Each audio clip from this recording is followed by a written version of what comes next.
The word inspire literally means to breathe in. And there's a tradition, I think actors still sometimes use this, that you breathe in when you have a new idea. Well, we want our kids to have new ideas, so in a sense, being inspirational is our job. Nevertheless, there's a whole mythology that's grown up around this idea of the inspirational, charismatic teacher. You've seen Hollywood versions of this. These unconventional figures make strangely effective relationships with difficult, disaffected children. But actually, I think this is potentially insulting to the teaching profession. It's also exclusive. Strangely enough, it can actually exclude children who are relegated to the role of awestruck audience or fans of the teacher. And actually, it can also exclude other teachers. The view grows that these charismatic individuals are fortunate. They were born with these personality gifts. The rest of us can't aspire to that. I simply don't agree. I believe that inspirational teaching can be learned. I've been working and writing in these areas for the last few years, and here's one formula that might just help you build more inspiration into your work. A few years ago, Tim, a member of my English department, said to me, "I know why you always pair me with Amy for the A-level teaching.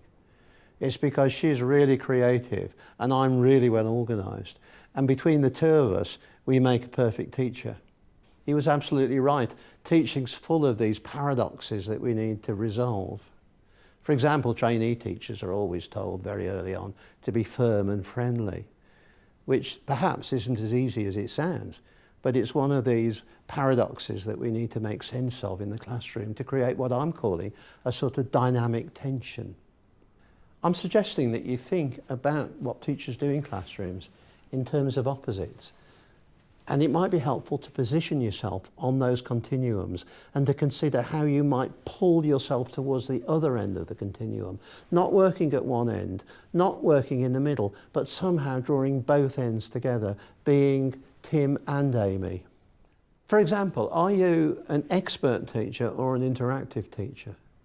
Perhaps it's time to think about how you need to reconcile those roles in your own practice to create a dynamic tension and a balance in your classroom.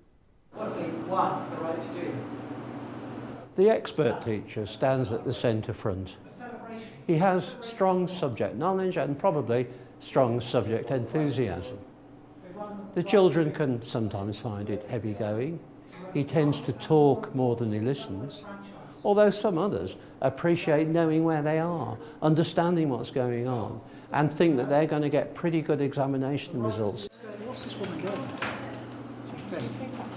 What's going on? The interactive teacher, on the other hand, is rarely at the centre of the room. He lives in the body of the classroom, helping children with the activities and resources and tasks that he's devised for them. The lessons might sometimes seem a little bit disorderly, but they are exciting and enjoyable. Looking at these two images of teaching, it's tempting to see the expert teacher as the old-fashioned version, somebody who needs to learn from the interactive teacher, and certainly, of course, he does. He needs to make his lessons more varied and inclusive.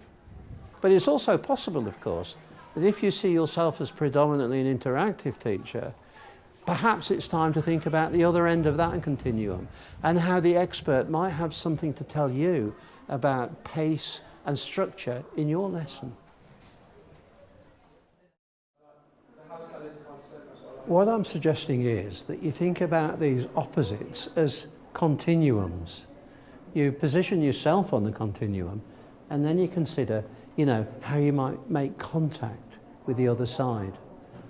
For example, if you're predominantly a plan teacher, how can you reconcile that with having spontaneity in your lessons? Because you can plan spontaneity into your lessons. What about, for example, pupil opinion? If you're a creative teacher, how can you reconcile that with being a structured teacher? Actually, structure can generate creativity. The structure can be the problem that the teacher creates, and that problem has to be solved by the creativity of the pupils. I like the slowness of your... To take another example, are you a sustained teacher or an eventful teacher? Sustained is good, of course. It works through a process. It gets the job done. It gets the coursework in. But do you need to think about creating some memorable events? For example, a little bit of peer assessment. On the other hand, those very eventful lessons, though they're exciting and enjoyable, can lead to a loss of learning sometimes because they lack those quiet moments of reflection and consolidation that pupils need to make sense of the learning. This is one of the best lessons I ever saw. It was a maths lesson. The teacher drew a vertical line on the board and started making marks on either side of it. Very quickly the pupils became involved, and after 10 or 12 minutes of activity, the teacher reached a point where he defined what the lesson was about. Until then, no word had been spoken. The lesson was about symmetry.